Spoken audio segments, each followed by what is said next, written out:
देखिए तो टॉपिक हो गया हमारा अल्फा डीके। क्या है ये देखते हैं।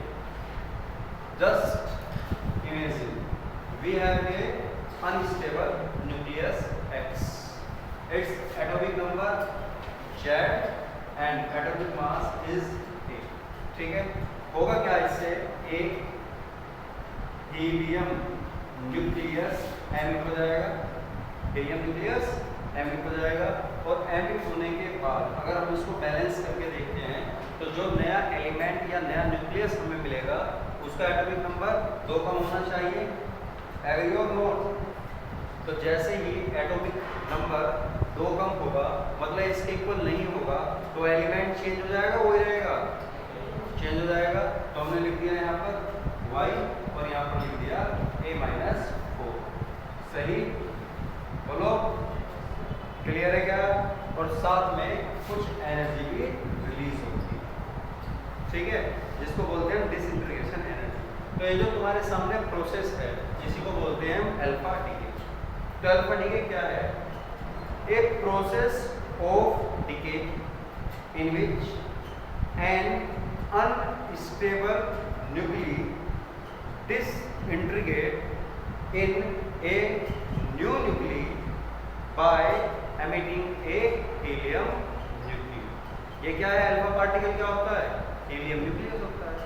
तो I repeat again, a process in which an unstable nucleus transform in a new nucleus by emitting a alpha particle is called alpha decay।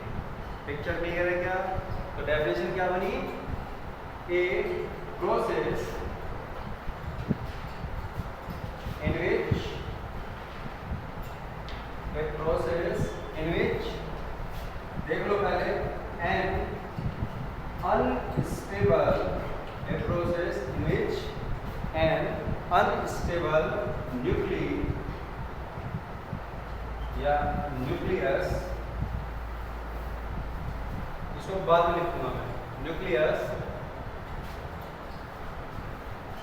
Transform in a new nucleus, transform in a new nucleus कैसे हुआ, bye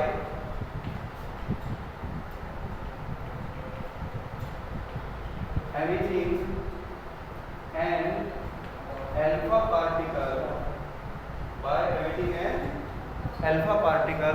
और alpha particle क्या होता है actually, helium nucleus होता है, याद रखोगे ना। Emitting an alpha particle is called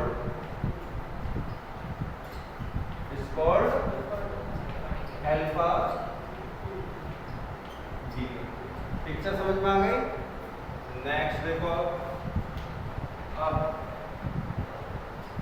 equation of alpha decay. Equation कह लो या प्रोसेस कह लो, एक ही मतलब है। एक्स जेड ए किसमें कन्वर्ट हो जाएगा,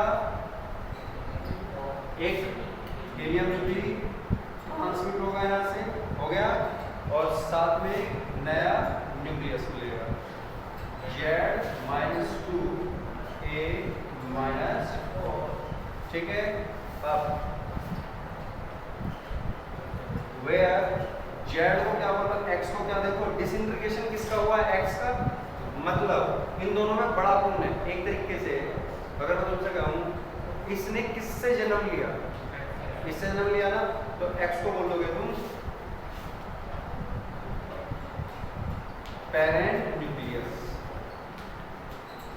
ठीक है, X को क्या बोला करेंगे, पेरेंट न्यूक्लियस। और ये इससे जन्मा है तो इसको बोल दोगे, Y को क्या बोल दोगे, डॉटर न्यूक्लियस। क्लियर है, ये लड़की है, ये उनके पिताजी है। तो खेल समझ में आया, इसको पेरेंट और वो उसकी हो गई डॉटर। इतनी बात समझ में आई क्या। नेक्स्ट ऐसी छोटी छोटी बातें लिखते चलेंगे इस रिलेटेड। पहले में इक्वेशन, दूसरे में हो गई हमारी, पहले में डेफिनेशन, दूसरे में हो गई इक्वेशन, तीसरे में अब आते हैं। तीसरे में क्या देख रहे हो? By equation it is clear that atomic number of daughter nucleus reduce for and the atomic number reduced by from parent nucleus। तो अपने पेरेंट न्यूक्लियस से एटॉमिक नंबर कितना कम हो गया इसका, सॉरी एटॉमिक मास 4 कम हो गया और एटॉमिक नंबर 2 कम हो जाता है, याद रखोगे। और साथ में जो प्लस भी लिखा था अभी मैंने थोड़ी देर पहले, उसको बोलेंगे डिसइंटीग्रेशन एनर्जी, उसकी बाद में बात करेंगे। तो एक बार इतनी नोट करो फिर आगे चलते हैं।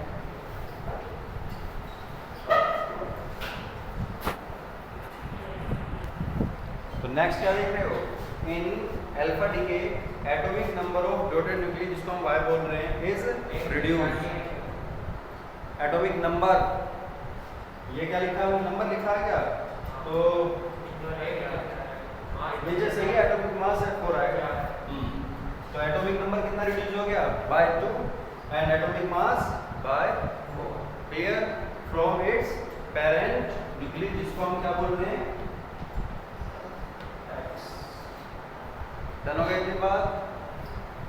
अब नेक्स्ट देखो, energy release in alpha decay process known as disintegration energy. तो some energy are released in alpha decay. Some energy are released in alpha decay, which is known as, क्या बोलते हो? Known as disintegration energy.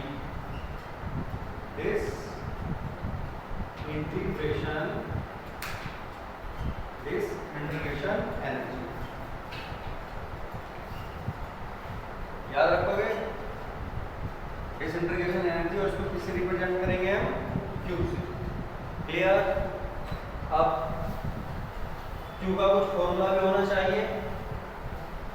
देखो Q का क्या formula होता है, ध्यान देना। Q इक्वल टू भाई एनर्जी क्या होती है? E is equal to mc square. ठीक, तो ये जो हमारा प्रोसेस था x z a, ये हो गया। चलो 2 4 plus y z minus 2 y a minus 4, ये था ना। तो एक्चुअली होता क्या, ध्यान से सुनना, इसका जो मास है वो ज्यादा होगा इन दोनों के मास से। बात सुनना मेरी, इस अकेले का मास ज्यादा होगा इन दोनों के मास से। तो मास में कुछ डिफेक्ट आया कि नहीं आया? यही मास में जो डिफेक्ट है, मास में कमी है, किस में कन्वर्ट हो जाएगी? एनर्जी में। और वो एनर्जी होती है डिसइंटीग्रेशन एनर्जी। तो देखो मैंने अभी क्या बताया, इसका मास हमेशा ज्यादा होगा इन दोनों के मास से, तो इन्हीं का डिफ्रैक्शन जो आएगा, इन्हीं का जो डिफरेंस आएगा, डिफरेंस हो गया है, उसको मल्टीप्लाई कर दीजिए c स्क्वायर की। तो देखो कितना डिफरेंस आया, मैं लिख रहा हूँ mx minus bracket m alpha plus my, ये तो आ गया मास का डिफरेंस, और मल्टीप्लाई c स्क्वायर, यूनिट हो गई। और अगर ये AMU में आए तो 931 से मल्टीप्लाई कर देते हैं, याद है?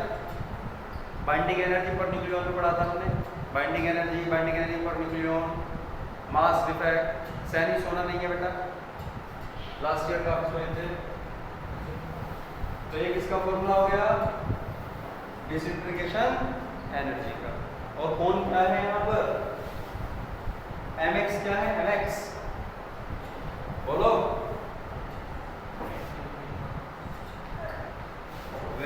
mx क्या है? mx mass of parent nucleus. बहुत अच्छे। y क्या है? my मास ऑफ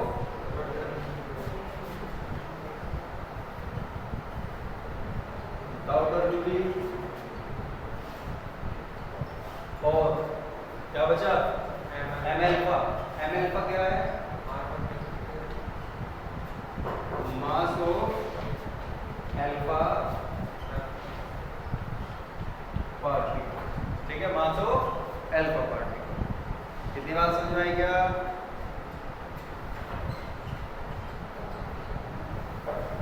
एक कंसेप्ट और है इसका बचा हुआ, और देख लो। Next, kinetic energy. अब होगा क्या, ध्यान से सुनो। ये जो डिसइंटीग्रेशन एनर्जी रिलीज हुई है, ये किस में कन्वर्ट हो जाएगी? काइनेटिक एनर्जी में। मतलब भाई एनर्जी तो रिलीज हो गई, ये खर्च कहाँ होगी? इस एनर्जी को अल्फा पार्टिकल एब्जॉर्ब कर लेगा और उससे फिर ये मूव करना स्टार्ट कर देगा।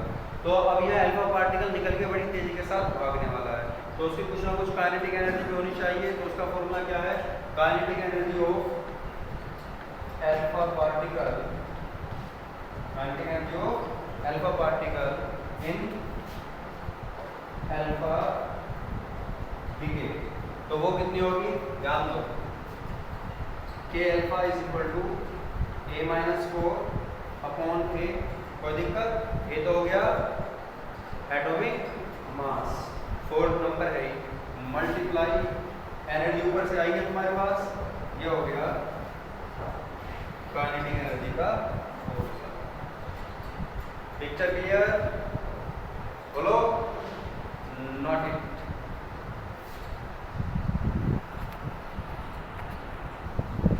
तो क्या बात याद रखनी है?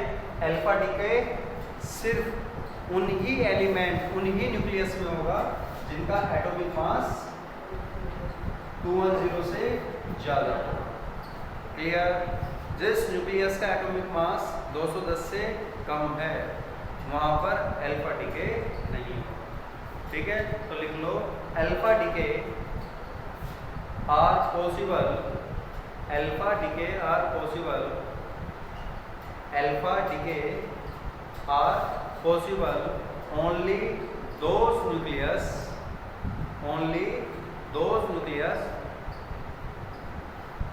whose atomic mass is greater than